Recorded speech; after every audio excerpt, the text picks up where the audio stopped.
Electric cooker में कढ़ी पकाने के लिए ना पहले मैंने एक प्याज ली है और इसको सरसों के तेल में इसका बनाया बघार। ये नेचर्स फ्रेश वाला का प्योर सरसों का तेल है और इसको गर्म भी नहीं करना पड़ता, बस डायरेक्ट आप पका सकते हैं क्योंकि ये कोल्ड प्रेस है। अच्छा, इसका मैंने बघार बना लिया एक प्याज का। जब हम कुकर में कढ़ी बनाएं ना और तो पहले से मसाला भून के पंजाबी स्टाइल में पकाएं तो बहुत अच्छी बनती है।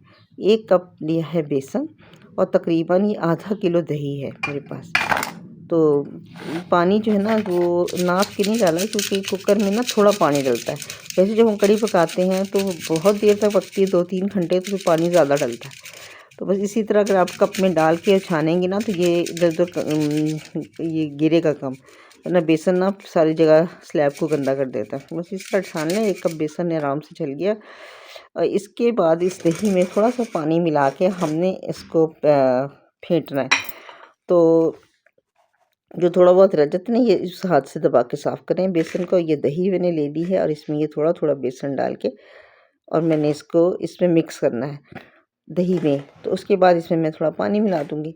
पानी जो है ना, ये तकरीबन 2 लीटर का कुकर था मेरा, तो ये तकरीबन 2 लीटर कढ़ी बनेगी पकने के बाद। तो क्योंकि ये वेट हिला के बनाना है तो बाद में मैं दूसरी देगची में शिफ्ट कर दूँगी ताकि थोड़ी सी ज़रा आराम से पकती रहे। तो इसमें छोड़ दूँगी, इसमें फिर बाकी बात नहीं पाऊँगी। बस कुकर में पकाने का मकसद ये है तो कुकिंग टाइम को कम करना। इस तरह कुकिंग टाइम बहुत कम हो जाता है। जैसे आप बता रही हैं ना, हम 2-2.5 घंटे पकाते हैं। और गैस तो जब हम सिलेंडर पे पकाएं तो हमारे पास इतनी गैस नहीं होती। सुई गैस में तो माशाल्लाह पका सकते हैं, लेकिन इस सिलेंडर पे हम 2-2 ढाई घंटे नहीं पका सकते। लहसुन पाउडर डाला है पानी में ताकि ये घुल जाए। मैंने कोई फ्रेश मसाला नहीं लिया सिवाय प्याज के। 1 चमची लहसुन पाउडर भर के लिया, आधी चमची अदरक पाउडर लिया है और ये मैंने डाली है जो कश्मीरी मिर्च होती है जिसमें कलर ज़्यादा होता है, तेज़ी कम होती है। बस 1 चमचा भर के डाला है। नमक तकरीबन मैंने पहले तो 2 चम्मच भर के, 2 मतलब फुल भर के ना ये डाले तकरीबन 2 टीस्पून, लेकिन ये ज़्यादा डलता है, 2 टीस्पून से ज़्यादा डलता है। और बाद में चेक करके डालते हैं ताकि तेज़ ना हो। और ये नेचर्स फ्रेश वालों की ही हल्दी है। इसकी शक्ल देखें, इसका टेक्सचर देखें। ये आम केमिकल, ये आम बाज़ार वाली हल्दी से देखें, इसका रंग भी फ़र्क है और ये पाउडर भी नहीं है।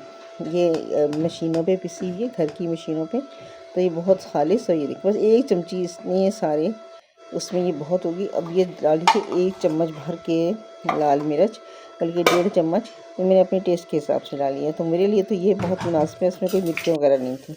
ये प्याज मेरी हो गई थी जनाब तेज, तो मैंने काफ़ी सारी निकाल दी थी और जो बाकी काली काली नज़र आ रही है वो भी निकाल दी। ये मैंने प्याले में निकाली थी। कभी भी प्याज जल जाए ना तो उसको यूज़ मत करें, और अगर ज़्यादा ही जल जाए तो तेल भी फेंक दें। ये थोड़ी सी जली थी, तो मैंने तेज़ हो गई थी, देर में मसाला बना रही थी तो ये तेज़ हो गई थी, तो फिर मैंने निकाल दी थी, वरना ये जायका भी ख़राब करती है और रंग भी सालन का। तो अब ये इसमें पानी डाल डाल के मैंने बढ़ा लिया। देखिए ये तकरीबन इस पर लिखा हुआ है 2 लीटर, लेकिन ये मुझे तो काफ़ी बड़ा लगता है।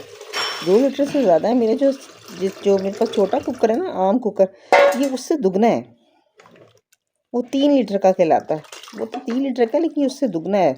काफ़ी इसमें बहुत सारा पक जाता है। अब इस वक्त ये आपको नज़र आ रहा है ना कम। वैसे तो हम ये होता है ना कि कढ़ी को काफ़ी देर तक चलाते हैं, जब तक उबाल ना आए चिमटा चलाते हैं। इसमें इतनी कोई ख़ास ज़रूरत नहीं महसूस हुई, आराम से पक गया था। ये 2-4 प्याज़ें मैंने ली थी, 2 मैंने उठा ली हैं, पकौड़ों में डाली हैं। 2 प्याज़ें मोटी मोटी काट के डाली हैं क्योंकि ये हमारे घर खाई जाती है। ये इस तरह जब बनाते हैं ना, एक तो हमने प्याज डाली थी मसाले में, ये 2 प्याज़ें इसमें डाली, तो ये खट्टी खट्टी सी हो जाती हैं। ये अपनी साख्त को ना बरकरार रखती हैं, तो ये खाने में बड़ी अच्छी लगती हैं। ये अपना टेस्ट है, आप पीस के डाल दें, नहीं भी डालें तो जब भी चल जाता है। इसको मैंने वेट लगा दिया और इसका वेट बस 5 मिनट हिलना है। तो कुकर की वजह से कि ये बाहर ना निकले, क्योंकि लिक्विड चीज़ है, तो मैंने पानी काफ़ी कम रखा है। मैं बाद में इसमें शामिल कर लूँगी पानी। तो बस इसका वेट लगाया। अब ये पकौड़ों का मसाला लिया, इसमें ये देखिए प्याज है, धनिया पुदीना है, हरी मिर्चें हैं और अजवाइन, मिर्चें और नमक, ये कुटी हुई मिर्चें। तो ये जब कढ़ी तैयार हो जाएगी तो मैंने इसमें डाल दी है सूखी मेथी, तकरीबन 2 चम्मच भर के। वो बेसन फेंट के प्याज के थोड़े नरम बनते हैं, ये इसमें डाल दिए हैं, बना लिए हैं और फिर मैंने इस कढ़ी में शामिल कर दी। और मेथी मैंने पहले शामिल की थी। देगची में चूल्हा बंद था। ये बघार है लहसुन, मिर्चें और ज़ीरा, सफ़ेद ज़ीरा, इसका बघार बनाया था, वो भी सरसों के तेल में ही बनाया था। जब हल्का कलर आ जाए, इस बघार को हमेशा हल्की आंच में बनाना है ताकि लहसुन क्रिस्प रहे। तो ये तैयार हो गई कड़ी, मज़ेदार कड़ी तैयार है। कुकर की कम गैस में मज़ेदार कड़ी।